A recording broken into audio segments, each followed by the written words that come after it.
Salut les enfants! Aujourd'hui, on va apprendre une nouvelle leçon de conjugaison intitulée le verbe. Et l'objectif de notre leçon, c'est de savoir que le verbe est essentiel dans la phrase, de savoir que le verbe se présente sous deux formes et que le verbe est formé d'un radical et d'une terminaison. Pour la classe de EB5.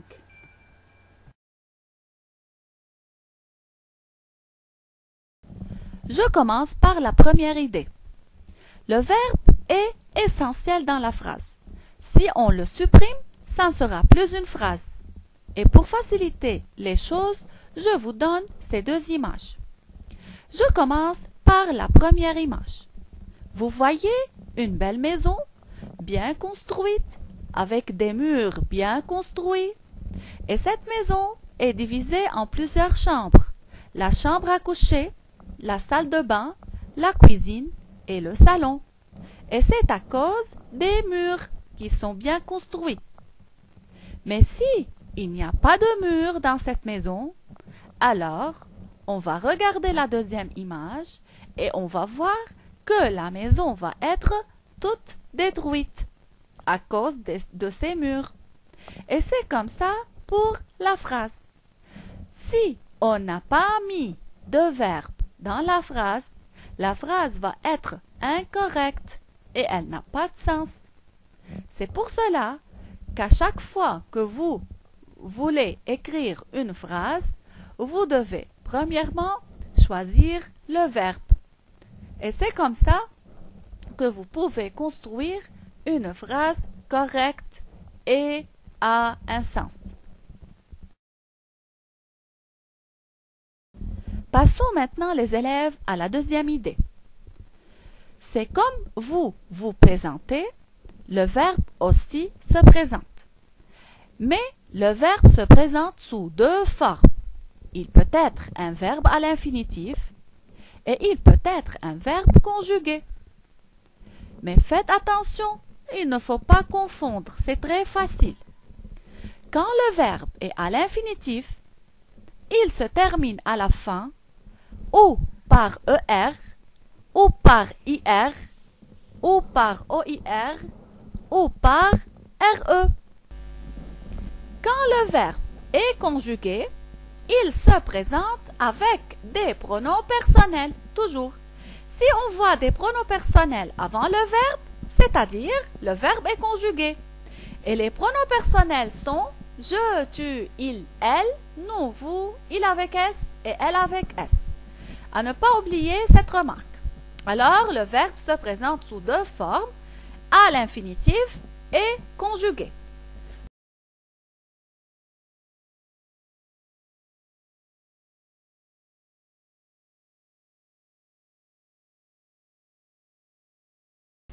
Voyons maintenant les exemples suivants. Tu fais ton devoir. Où est le verbe dans cette phrase?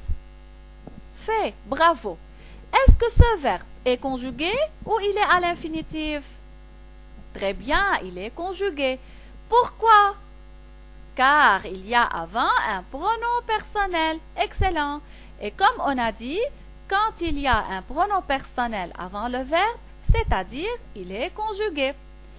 Qui sait trouver l'infinitif de ce verbe?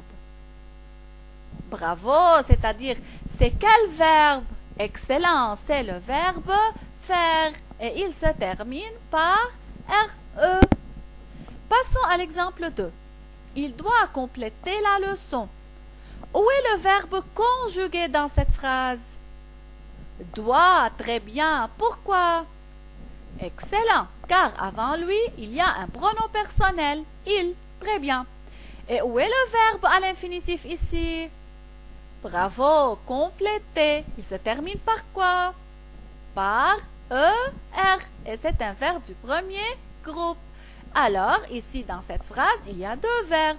Un verbe conjugué qui est accompagné par un pronom personnel et un verbe à l'infinitif du premier groupe qui se termine par ER.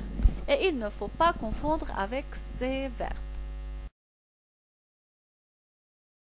idée que vous devez savoir, c'est que le verbe est formé de deux parties. Le verbe se compose de deux parties. Le radical, c'est-à-dire la première partie du verbe, et la plupart du temps, il ne change pas, ou parfois, il change un peu. Et la terminaison du verbe, c'est la fin.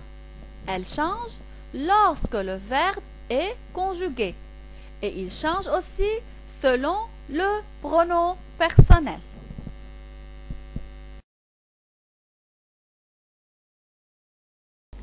Je vous donne cet exemple. Verbe parler. C'est un verbe à l'infinitif ou un verbe conjugué? Très bien, c'est un verbe à l'infinitif. Quelle est sa terminaison? Par quoi se termine-t-il? Très bien, par ER. Et voilà, vous avez trouvé la terminaison du verbe, c'est ER. Alors, la première partie, comment s'appelle? Très bien, c'est le radical. Alors, ce verbe est divisé en deux parties. Parle, c'est le radical et ER, c'est la terminaison. On va voir maintenant dans la conjugaison comment change la terminaison. Et maintenant, je fais la conjugaison de ce verbe. Je commence par le pronom personnel tu. Tu parles. Alors, où est le radical dans ce verbe? Parle. Et où est la terminaison? ES.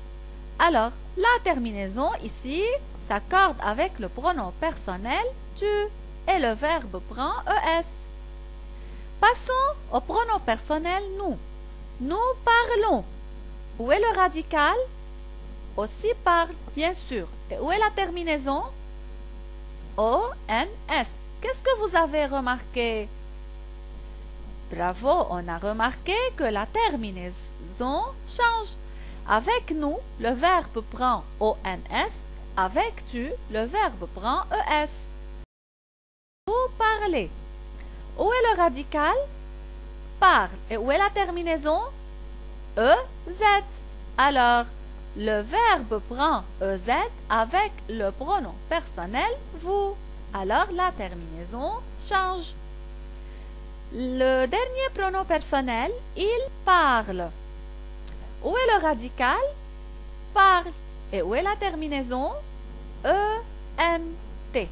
Alors, ce qu'on doit conclure, que la première partie du verbe ou ce qu'on appelle le radical ne change pas, mais c'est la terminaison qui change selon le pronom personnel sujet.